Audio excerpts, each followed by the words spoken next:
Hello and welcome back to my small little library. Today we're gonna do a talking video on the floor, kind of like a little bit more on the comfy side because I'm having like a not so good health day, so yeah. Also, I fixed my hair again. I think it looks a lot better, so we're probably staying with this for a little bit. But today I want to talk about rating books, how I rate books, how I go about rating books, or like how I use the rating of books, and why I feel like it's really not that sensible to read in stars and not that helpful, to be honest. So uh rating books, I do a lot of rating books and I feel like it's a really hard thing. When I film a vlog, when I have to give you a finished rating of a book, it's oftentimes I'm sitting here like for 5-10 minutes just thinking about what on earth am I going to rate the book. Because we have the problem of like, is it a good or a bad book, and my personal tastes. Because let's be honest, I do rate a lot of books worse because they have a relationship in the book that is way too focused, in my opinion, because I don't like that in books. So obviously those books will always get a worse rating from me than they will get from somebody who likes relationships. But that really doesn't tell you anything about how good the book is, because obviously it only tells you if somebody who likes relationships in a book will like the book or not, but the star rating will never tell you that. So I brought an example where I feel like going only by star rating for rating books and for seeing if you want to read a book is a really bad idea. So my example is The Ally of Law. On Goodreads, this book has a pretty good rating, I think 4.2 something. For me personally, this book, I gave it 3 stars, but I feel personally for me it's more of a 2-star book. And obviously there's a big chasm there between the actual rating of the book and my rating of the book. And the thing is, do I think this is a bad book? No. I actually do think it's quite a good book for a lot of people, just not for me.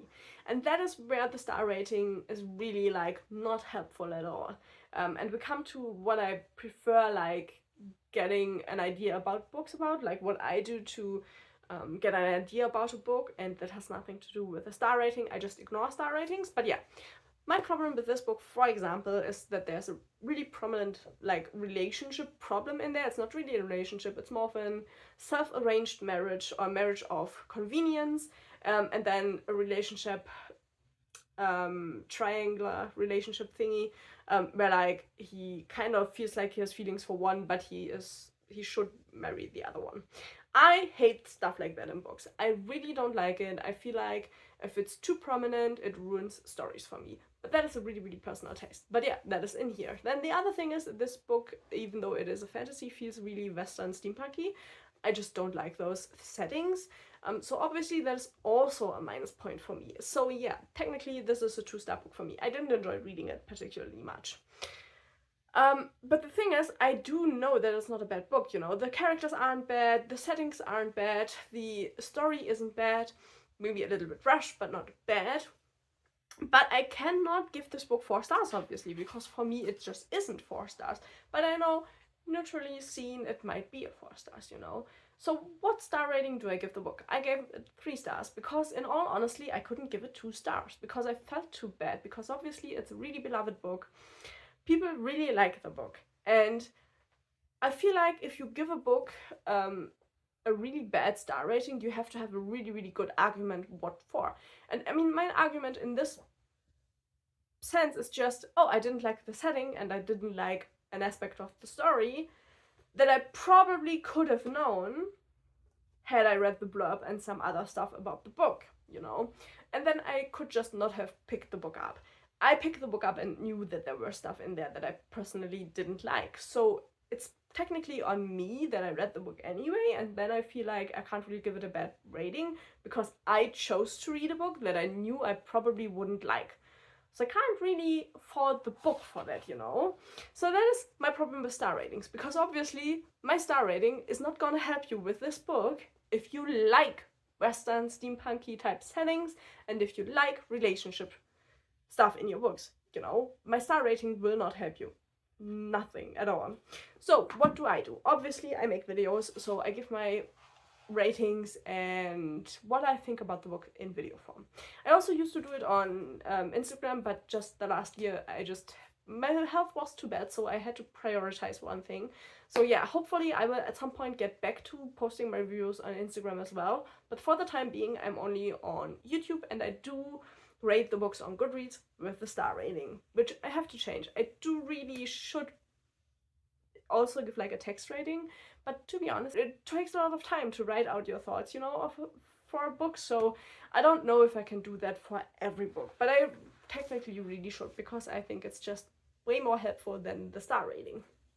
So how do I pick books when I ignore the star rating and want to know beforehand what if I like if it might be a good book or not be a good book? First of all, I read the blurb. I used to not do that, and I amassed a lot of books that I just don't like because I didn't read the blurb, because I looked at the cover and I was like, oh yeah, that looks nice. Read the blurb. It gives you at least an idea about what the story might be about, and then you can be like, oh, okay, that is a general concept that I like, or that is a general concept that I don't like. Often, if there's a little bit of like a relationship in there, it will often be in the blurb. Let's just be honest. You can really often see that in the blurb. So that is helpful, number one. Number two, I put the book into Goodreads, and then I go to the comments. I ignore the star ratings, and I don't really ignore them. I use them as a guidance tool. I go ahead and I look at the really, really good reviews and the really, really bad reviews. Like, that is what I use the star ratings for. And then I look at what the people have written, because oftentimes they write about the things they love in books or the things that they hate in books. And then you can be like, oh, okay, this person hated the fact that it's a Western. So I can go ahead and be like, okay, I also don't like Westerns, so I probably won't like the book. And the other way around, it also works, like, oh, there is a really prominent relationship in the book. Then, if you like that, you obviously have more of a chance to like the book. Also, I'm really sorry, the book is the dog is playing now, and yeah, it's squeaking. But yeah, that is pretty much how I go about finding out if maybe I like a book or not. But that obviously can also lead to problems, because I brought a second book, and that is what kind of prompted me to do the video and really, really, really annoyed me. Wayfall by Daniel Kraus. I bought this because of the description on Amazon. Like the blurb, and then it was like a little bit of like an extra description. And then the book came, and I didn't look at the Goodreads reviews because I kind of forgot to, and I was really excited because the cover looks really cool and the blurb sounded really, really, really cool. And then I got the book, I read it halfway through, and I realized, wait a minute, this is nothing like the blurb promised me this would be. And then I went on Goodreads and found out, yeah, the blurb just really doesn't tell you what the book's really about. Like, the blurb tells you, oh, there's a man and he gets swallowed by a whale, and it's kind of sciencey. And then you read the book, and it's a book about grief. And the whale comes in halfway through, and it's not even a man, it's a young adult. He's 17 in the book. And then you realize that, oh, that is not the book I wanted to read, So the blurb can be a problem, but I feel like it's still a better indicator than just going by star ratings. And yeah, that is kind of how I go about. And in my reviews on YouTube, I try to be as fair to the books as I can be. I do like to point out when I feel like a book has not enjoyable characters, or like badly written characters, or characters with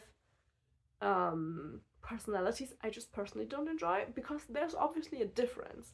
I have read books where the characters were just really one-dimensional, and yeah, that is just not good, That is something I think we can universally agree that makes a book kind of not so good.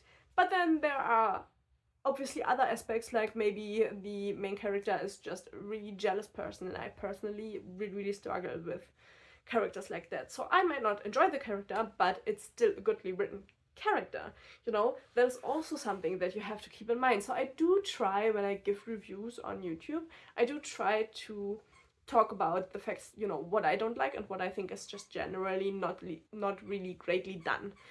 But that also means that I often, when I look at other reviews from people, often like written reviews, I find it really weird how people just like like, don't write a review as if all you can say is, I hate this book, it's bad.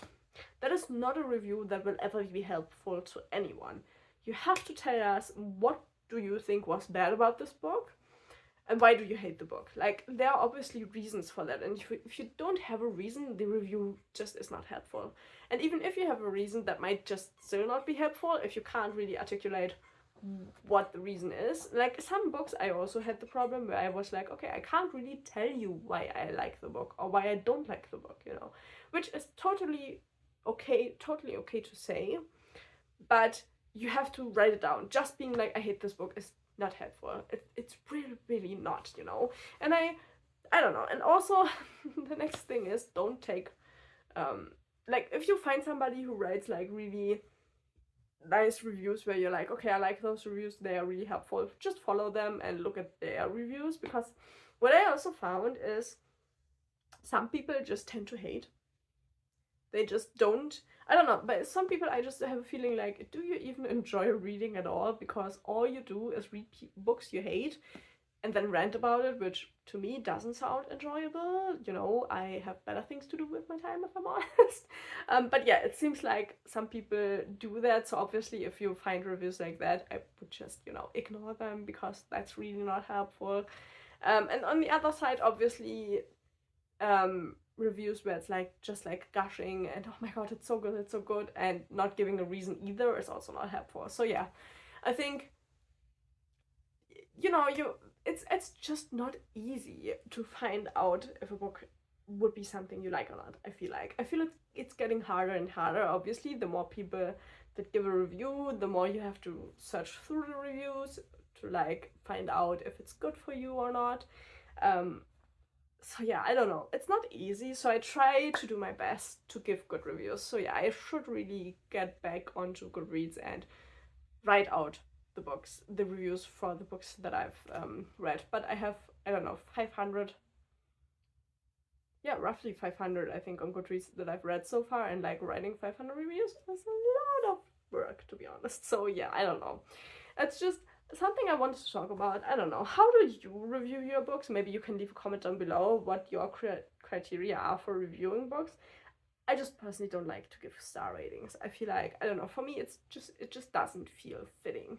Even if you like do not only stars, but like a spiciness rating or like a relationship rating, I still feel a written review or like a spoken review, obviously on video, will always be superior to just a star rating. But obviously then you have to invest a lot more into finding out if you like the book or not, you know. So yeah, I don't know, that is kind of a really rambly video today, which I'm kind of sorry about, but that is what I wanted to talk about, because after reading Whalefall and like so thoroughly getting a book that I didn't want just because I only read the blurb, I realized that obviously only reading the blurb can lead you to buy books that you might really not enjoy, because the blurb, you know, I kind of feel like you always have to get two opinions, like the blurb of the book and a star rating, or the blurb of the book and reviews. Kind of, you always have to do a combination of those things to find out if a book is worth your time or not, because let's be honest, we don't have time for books we don't enjoy. It's a thing I'm really working on this year, to only give books the time that I might enjoy and not give books the time that I know I won't enjoy, because it's just not worth my time. And yeah, I think we all should live up to that motto, you know, because I feel like hate reading something is really a weird hobby, to be honest. I mean, if you analyze it or something, or you are interested in the topic, then I don't feel like it's really hate reading. But like, if you're really just reading something to hate about it afterwards, I feel like it's a weird thing, you know. So yeah, I don't know. Thank you for coming to my rambly video about ratings and how I rate books and how I find out if I might like a book. So yeah, thank you for watching. Next week there will hopefully be a better video. I don't know, maybe a review, we'll see. I'm really sorry. I will see you in the next video, hopefully. Bye bye.